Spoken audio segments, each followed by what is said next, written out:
मारने वाले से बचाने वाले का अधिक अधिकार।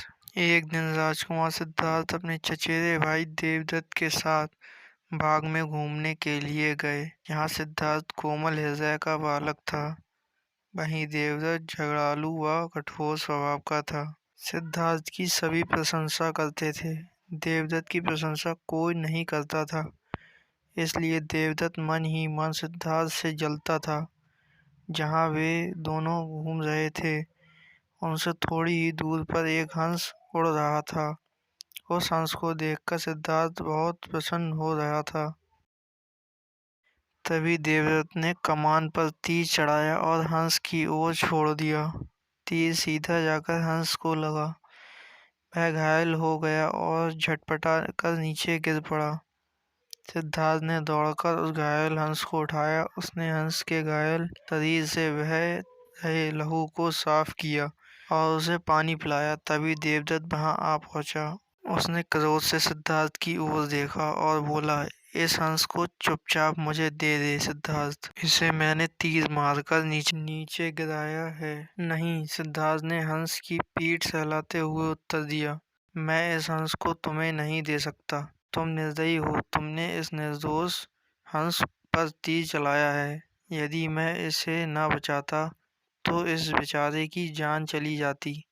देखो सिद्धार्थ, देवदत्त उसे खुर्राकर बोला, यह हंस मेरा है, इसे मैंने तीर मारकर नीचे गिराया है, इसे चुपचाप मुझे दे दो। यदि नहीं दोगे तो मैं राज दरबार में जाकर तुम्हारी शिकायत करूंगा।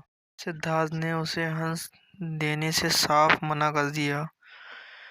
देवदत्त राजा शुद्धोधन के दरबार में जा पहुंचा और सिद्धार्थ की शिकायत की। शुद्धोधन ने उसकी शिकायत को ध्यानपूर्वक सुना, फिर सिद्धार्थ को बुलावा भेजा।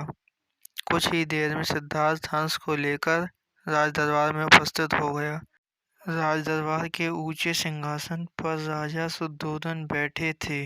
आसपास के नीचे आसनों पर राजमंत्री तथा अन्य पदाधिकारी बैठे थे। कई सैनिक हथियार लिए द्वार के निकट खड़े थे। शुद्धोधन के संकेत करने पर देवदत्त सिर झुकाकर बोला, महाराज, जो हंस इस समय सिद्धार्थ के पास है वह मेरा है। इसे मैंने तीर मारकर पृथ्वी पर गिराया था। सिद्धार्थ ने इसे उठाकर इस पर अपना अधिकार कर लिया है। यह हंस मेरा है, कृपया इसे मुझे दिलवाया जाए। राजा शुद्धोधन ने सिद्धार्थ की ओर देखा और बोलने की ओर संकेत दिया। सिद्धार्थ ने सिर झुकाकर शांत स्वर में कहा, महाराज, यह हंस निर्दोष है।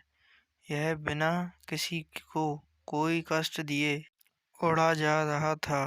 देवदत्त ने इसे तीर मारकर घायल कर दिया। मैंने इसका उपचार किया है, इसके प्राण बचाए हैं।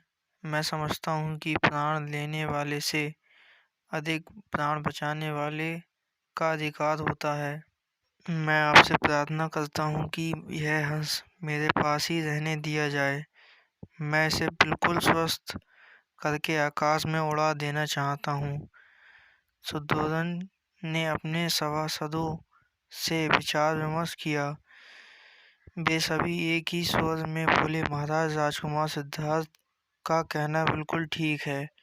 जीवन लेने वाले से बचाने वाले का अधिक अधिकार है, अतः हंस राजकुमार सिद्धार्थ के पास ही रहने देना चाहिए। राजा शुद्धोधन ने सभी सभासदों की बात मान ली। उन्होंने सिद्धार्थ से कहा, इस हंस पर तुम्हारा अधिकार है, तुम इसे ले जा सकते हो। सिद्धार्थ हंस को लेकर प्रसन्नतापूर्वक अपने भवन की ओर चला गया। उसने प्रेम पूर्वक उस हंस का उपचार किया। जब वह बिल्कुल ठीक हो गया तो उसने उसे उसके घोंसले की ओर उड़ा दिया। देवदत्त सिद्धार्थ से पहले ही ईर्ष्या करता था। इस घटना के बाद तो उसकी ईर्ष्या और भी भड़क उठी।